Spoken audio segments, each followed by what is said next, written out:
Christopher Luxon, good morning. Thank you so much for joining Stuff. Great to be with you.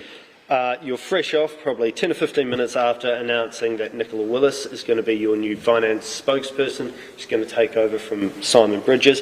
How much of a hole does Simon Bridges' departure leave, and what are Nicola's skills and talents that she'll bring to fill that? Well, look, I mean, we're going to miss Simon. He's been a big player in the National Party. He's been a great contributor to New Zealand. He's been a great champion of Tauranga, and we wish him nothing but the greatest success as he goes on and starts a new career in the commercial world. And he's been a good friend, and he and I have talked about that, and I wish him nothing but great success there.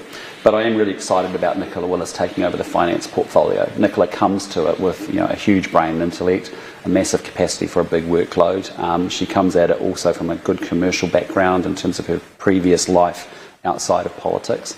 She's been a very effective member on the Finance and Expenditure Select Committee, and she's going to be brilliant in that job. So I'm really super excited about Nicola taking over on finance. And the other part of the job that Simon had was around infrastructure. There were two portfolios there, and infrastructure for me is something that I feel very passionately about in New Zealand. We just haven't got that right at all. And I've asked Chris Bishop to take over that, which will enable ultimately how we get our housing agenda away, how we get transport outcomes away, and how we get central and local government working together on critical enabling infrastructure that actually improves everyone's lives. So I'm really excited by the changes. I think giving Nicola having finance, and she'll be fantastic in that role, and Chris having infrastructure will be brilliant.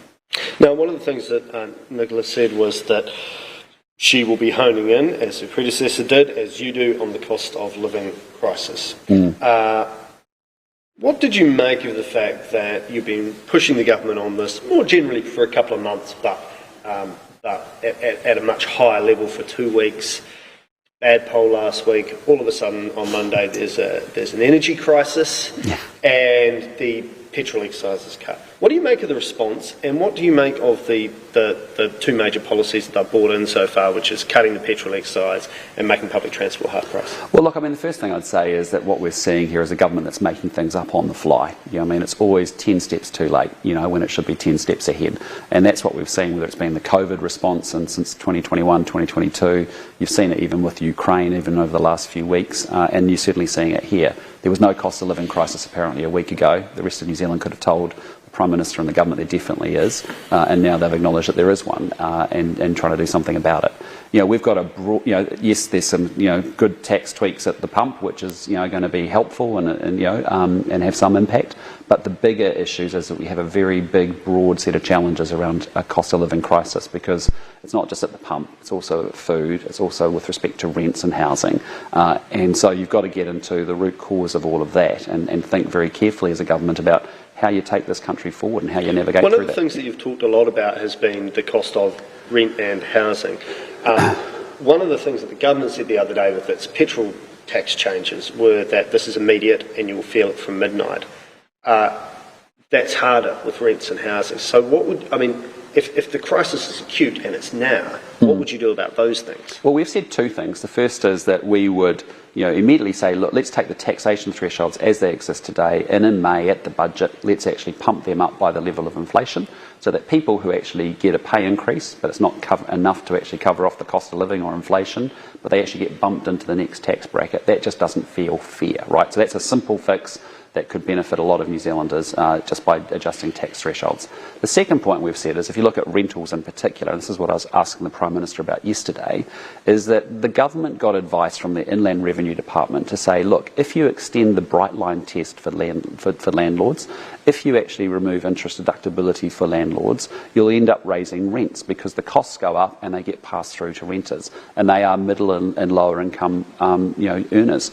So what we've said to the Prime Minister is, well, since you've done that, in a year we've had another $50 per week of added rent come onto the table, and as a function of those two actions. So our view is that in our first term of government, we would pull the bright line test from 10 years back to 2, and we'd remove interest deductibility. We'd put interest deductibility back instead of getting rid of it completely. Well, I think we actually introduced it, and we actually went from not having it to 2 years. That does capture what we call the property flippers. Do you know what I mean? That's what that's designed to do. But when it's now 10 years, life and circumstances changes, and a lot of people and landlords get caught. And remembering, landlords are not, as this government tries to say, our evil property speculators. They're actually 70% of them are mum and dad investors that own one or two properties designed to augment their superannuation plans. So those are two things where actually the addition of those extra taxes has led to higher costs, which has actually led to higher rents, which impacts on the cost of living for low and medium income earners.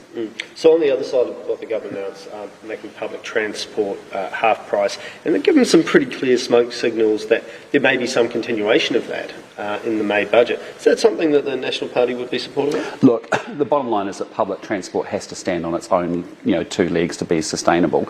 We're in a place at the moment where we've got this Tahuia slow train from Hamilton to Auckland.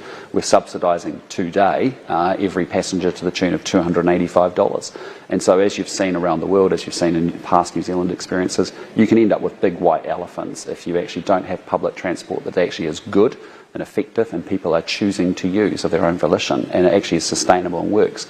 So look, this gives some immediate tax relief, immediate relief. It's but it's a small quantum when you think about 25 million, I think it was, in the scheme of things. But longer term, public transport options has to be selected by a customer because they actually think it's a really good solution to their transport needs, and that's what we've got to do, is build better public transport. But you don't do it by underwriting it to the tune of, as you've seen, here's two examples.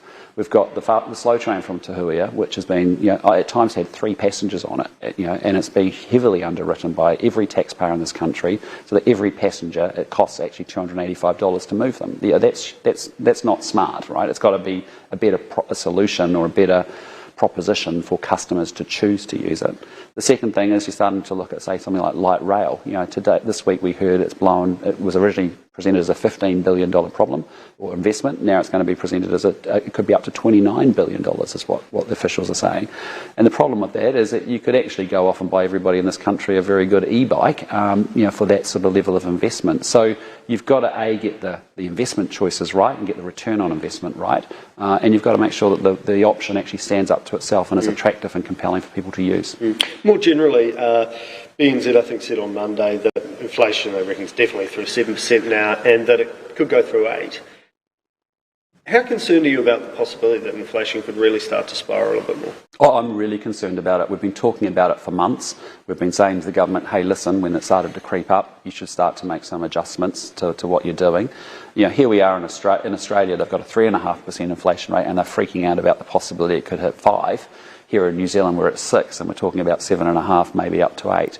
And I think a lot of New Zealanders, younger New Zealanders in particular, don't remember what it was like when inflation just eats away at your savings and your money each and every year. That we are all worse off than we were 12 months ago, because when the cost of stuff's going up 6% and your wages are only going up 2.5%, you're getting left behind, right? And you're going backwards, and your money doesn't purchase you as much. So I think a lot of people actually haven't really understood why inflation is so dangerous, why we have a reserve bank that's supposed to keep it in a target of 1% to 3%, and why we should be trying to control, not just saying everything's out beyond our control, it's all international, it all comes from other places.